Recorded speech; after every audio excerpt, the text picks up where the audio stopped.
Хмурое утро. Парк в центре мегаполиса, промозглый ветер гоняет осенние листья. Люди проходят мимо, спешат по делам. На скамейке у пруда сидит мужчина в дорогом пальто. Рядом инвалидная коляска. Андрей, успешный бизнесмен, выглядит усталым и потерянным. Он смотрит на сына, Сашу, 10 лет, мальчика с темными глазами и глубоким молчанием. Он не двигается, его руки на коленях лежат неподвижно. «Не хочешь покормить уточек, сын?» Пытается оживить разговор Андрей, но Саша только еле качает головой. Внезапно к ним подходит маленькая девочка в потрепанной куртке на пару размеров больше и рваных ботинках. В руках старый плюшевый мишка с пришитым пуговицей вместо глаза. Она смотрит на Андрея, потом на мальчика и говорит тихо, но отчетливо. «Но, дядя, я знаю, как заставить твоего сына снова ходить». Андрей вздрагивает, оглядывается. Вдруг это чей-то розыгрыш? Кто-то снимает? Нет. Люди проходят мимо, никто не обращает внимания. Он раздраженно отвечает. «Да что за чушь? Ты кто такая вообще? Уходи!» Но девочка не уходит. Она смотрит прямо в глаза. «Ма, я серьезно. Я видела, как мой друг тоже не мог ходить, а теперь бегает быстрее всех. Я могу помочь». Саша неожиданно поднимает взгляд. Это первый раз за неделю, как он смотрит прямо на кого-то, смотрит и улыбается. Андрей замечает это, его сердце сжимается. Он не знает почему, но впервые за долгое время в нем появляется крошечная искра, надежда. Он вздыхает, делает шаг к девочке. «Хорошо, идем? Расскажешь мне все с самого начала. Маленькое уютное кафе на углу улицы. За стеклом дождь, внутри тепло.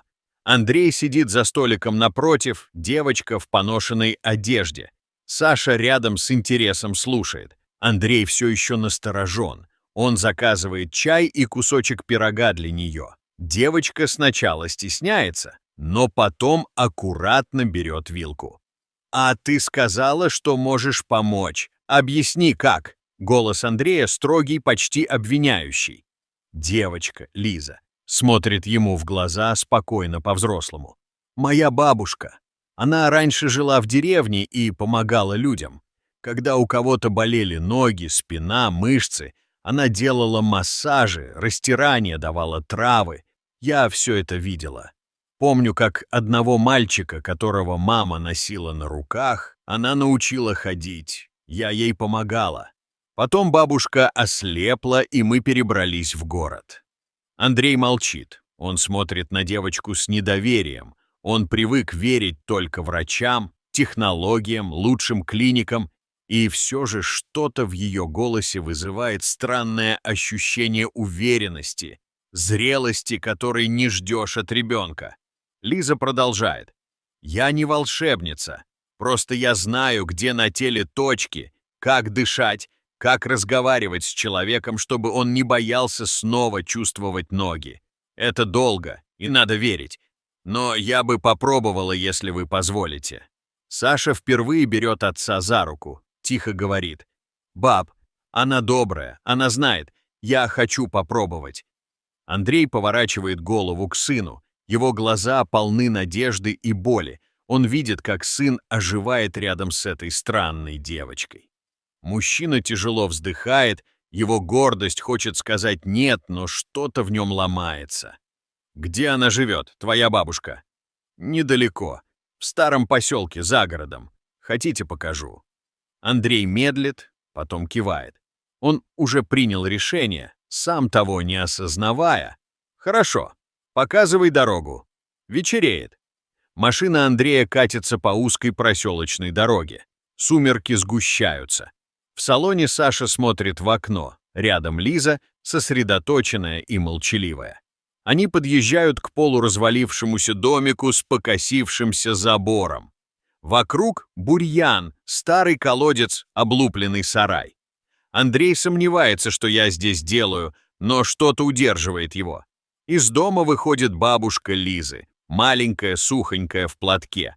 Она не видит, но улыбается, чувствуя шаги. «Ты привела их, Лизонька?» Да, бабушка, это дядя Андрей и Саша. Он как Тимофей был, помнишь? Андрей хочет спросить, кто такой Тимофей, но бабушка уже кивает, словно все поняла. Проходите, дом у нас простой, но добрый, а мальчик, он хрупкий, но сильный, это видно сразу. Внутри полутемно, но тепло, запах сухих трав, трещит печка, на стенах старые иконы, связки засушенных кореньев, книги с закладками, пол скрипучий, но вычищенный. Бабушка ощупывает ноги Саши молча, прикладывает ладони к его ступням, потом к голове. Тело не забыло, как ходить. Оно боится, но память в нем осталась.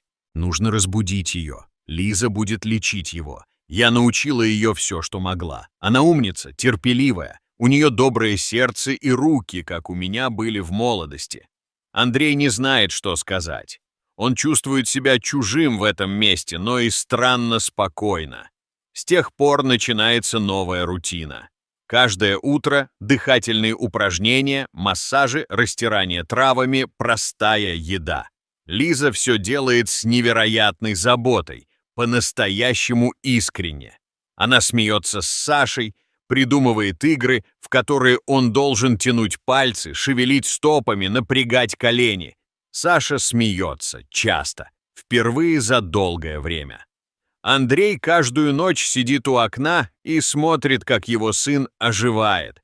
Однажды вечером Лиза держит Сашу за руки и говорит: «Попробуй просто встать, ненадолго, только чуть-чуть.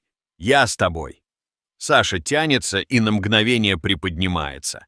На долю секунды, но он стоял и сам это понял.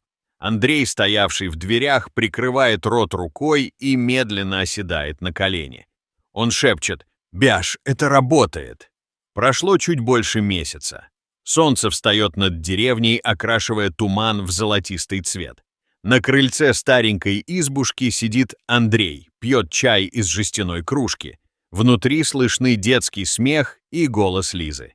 «Давай, Саша, я держу. Один шаг, теперь второй». Андрей резко встает и заходит в дом. В центре комнаты Саша без коляски. Стоит, слегка покачиваясь, держась одной рукой за Лизу. Второй рукой он сам делает первый настоящий шаг, потом еще один. Саша падает в Лизиной объятия и смеется. Андрей сжимает кулаки у груди, не в силах сдержать эмоций. Слезы текут по его лицу. «Ты смог, сын, ты смог!» Он бросается к Саше, обнимает его, потом опускается перед Лизой. «Ты спасла его, ты дала ему то, что я не смог». Лиза молчит, но в ее глазах счастье. Она улыбается. Вы дали мне шанс и бабушке». Спустя месяц в одной из лучших московских клиник бабушки Лизы делают операцию на глаза, полностью оплачена Андреем. Первое, что она видит после повязок, внучка в новом платье, держащая ее за руку. «Ты красивая, Лизонька, и такая взрослая». Проходит еще немного времени. У особняка Андрея новая вывеска. Центр детского восстановления имени Лизы. Бесплатная реабилитация для детей с двигательными нарушениями. Внутри светлые комнаты, добрые врачи и Лиза с Сашей. Теперь не только друзья, но и вдохновители других. Саша бегает по газону, бабушка сидит под деревом, читает книгу, Андрей с улыбкой наблюдает за ними. Он больше не просто богат, он отец, человек, спасенный верой одного маленького сердцем.